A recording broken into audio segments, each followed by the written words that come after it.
I'm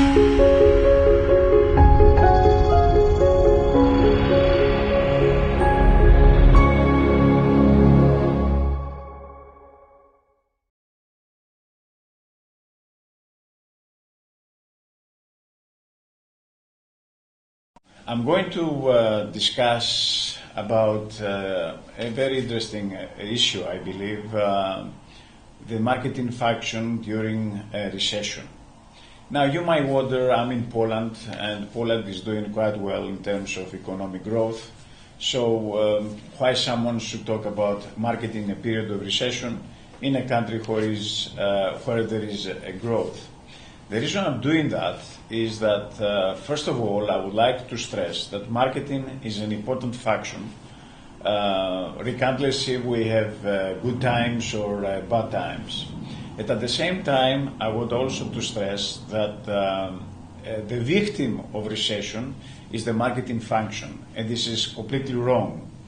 And I can prove that, so to speak, by saying the commandments that I have devised to teach marketing. To make it more clear, what I'm saying is that when I'm teaching marketing, I have devised the 10 commandments of marketing, which I tend to analyze to my students.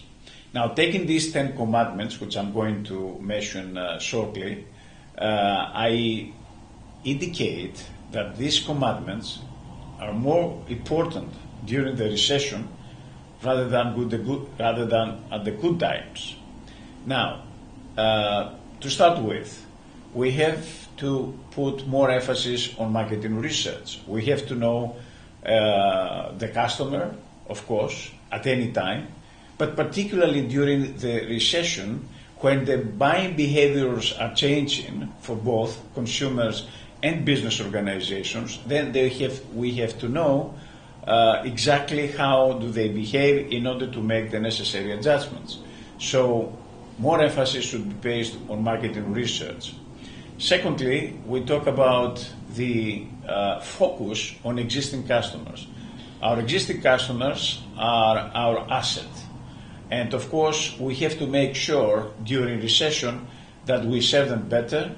We develop very close relationship with them, and of course we try to offer the best in order to have them as our best, I would say, salespeople, because a satisfied customer is the best advertising for you.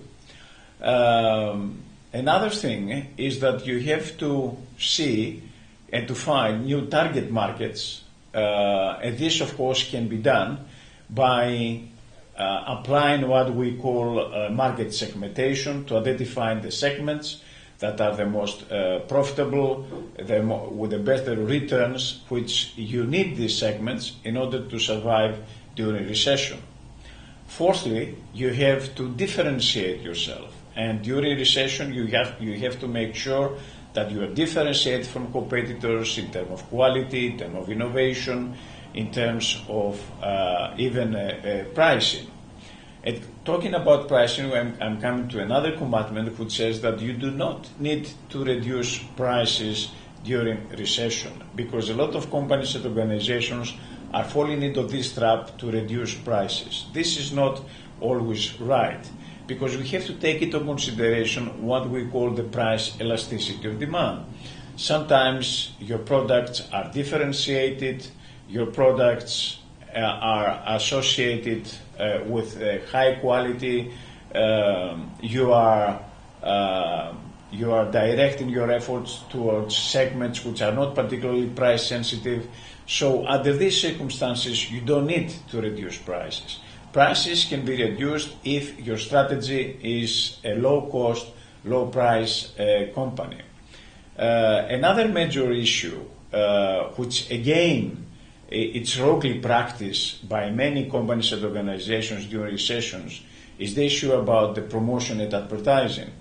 A lot of companies are cutting their advertising budgets, which is wrong.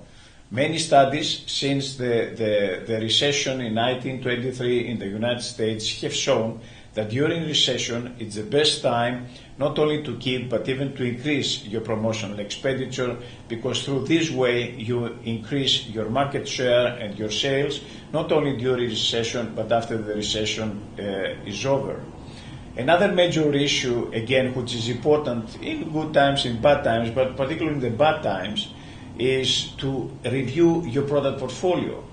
There is this famous Pareto curve and principle about the 20-80, which means that 20% of your products make 80% of your sales or profits. So you have to consider this product portfolio, and you might also need to drop some of unprofitable products. And this is a time that you have to do that.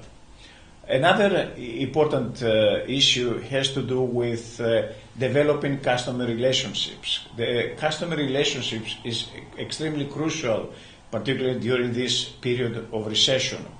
As a matter of fact, there is a saying that it costs 5 times more to find new customers than to keep existing customers.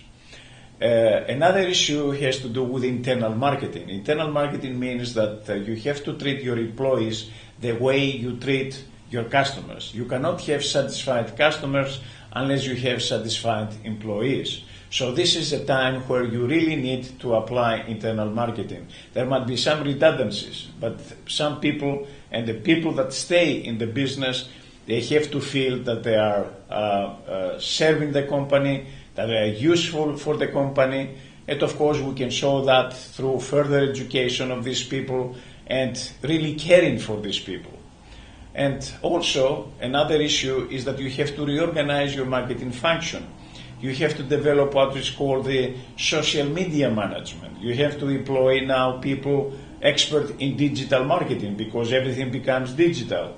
And also you have to make sure that you combine all your communication and in an integrated format, so messages through electronic, digital or printed material are actually portray the major message that you want to put forward to your market. So these are some ideas about marketing, which, as I said at the beginning, apply during good times and during bad times. And I need to stress that it is completely wrong during a recession period to have the marketing function being the major victim.